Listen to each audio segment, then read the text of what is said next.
What if you could get your hands on a playbook for financial freedom? One written by, well, the world's greatest investors. That is exactly what Tony Robbins did with his book Money, Master the Game. And today, we're going to break down the 5 simple steps you can take to start winning. So let's start with maybe the most important question about money ever. Are you a consumer or are you an owner? Now, it sounds simple, right? But believe me, your answer to that question pretty much determines your entire financial future. Okay, step 1, the starting line. This is all about a huge mental shift. You have to decide right here and now that you're going to stop being just a consumer and start being an owner, an investor. And how do you do that? You do it by building what Tony calls a money machine. Just think of it like this: a simple, automated system that takes a little piece of your income and puts it to work for you. It lets your money start making more money all on its own through the magic of compounding. So the crucial move here is this. Before you pay your rent, before you pay your bills, before you buy anything, you pay your future self first. You set up an automatic transfer to your investment account. Is it 10%, 20%? Honestly, Tony says the exact number doesn't even matter at first. The most important thing is just to get started. On to step 2, learning the rules. Now that your money machine is officially turned on, you've got to understand the game you're playing, especially the rules that all the insiders know. For most of us, investing really boils down to 2 main choices. On one side, you've got these actively managed mutual funds. That's where some manager is trying to pick winning stocks to beat the market. On the other side, you have passive index funds, which just aim to match the market's performance for a super low cost. And here is the gut punch statistic. According to all the research Tony put together, a shocking 96% of those actively managed mutual funds failed to beat the market over any real length of time. 96%. So you have to ask, why do they fail? Well, a huge part of the answer is right here. Those little percentages on mutual funds might seem small, but they act like a massive anchor on your money. They compound against you year after year after year.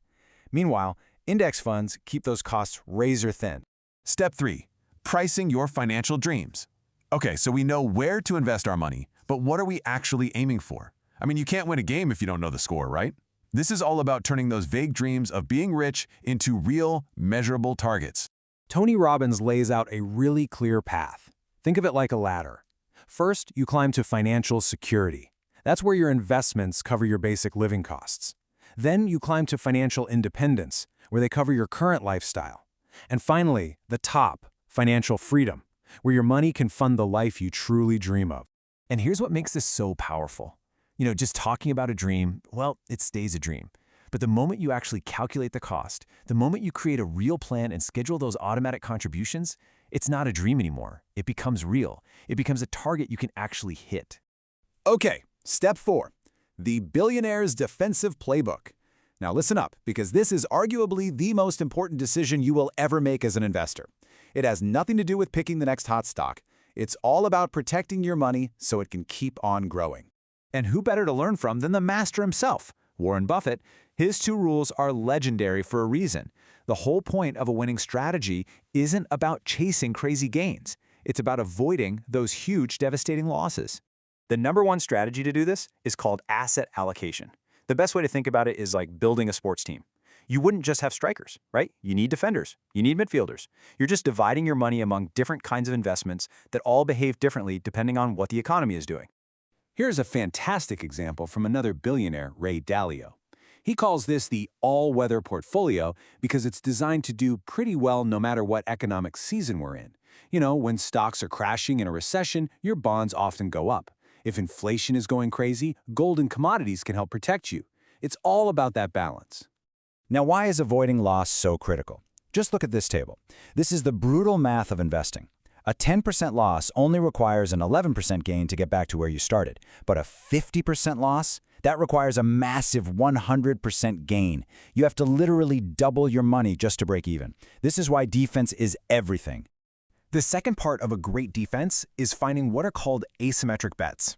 It sounds fancy, but the idea is super simple. You're always looking for investments where you can risk a little for the chance to gain a lot. You want to risk $1 to potentially make $5, not the other way around. And that brings us to the final and most important step. Step 5, Execution is the real power. Because look, we've got the mindset, we know the rules, we have the strategy, but all of it is completely useless without this last step. And a huge part of taking that final step is all about your psychology. If you see the world as a place of scarcity, full of problems, you're going to be paralyzed by fear. But if you see a world of abundance, a world of opportunity, you'll be empowered to actually do something. And this really brings us to the ultimate takeaway from this whole book. You can read 100 books, you can watch 1,000 videos, but the only thing that separates your dreams from your reality is taking action. Knowledge is not power. Execution is. So, everything you need to get started is right here. The principles are simple, the tools are out there, your money machine is just sitting there waiting to be built. The only question left is, when are you going to decide to finally turn it on?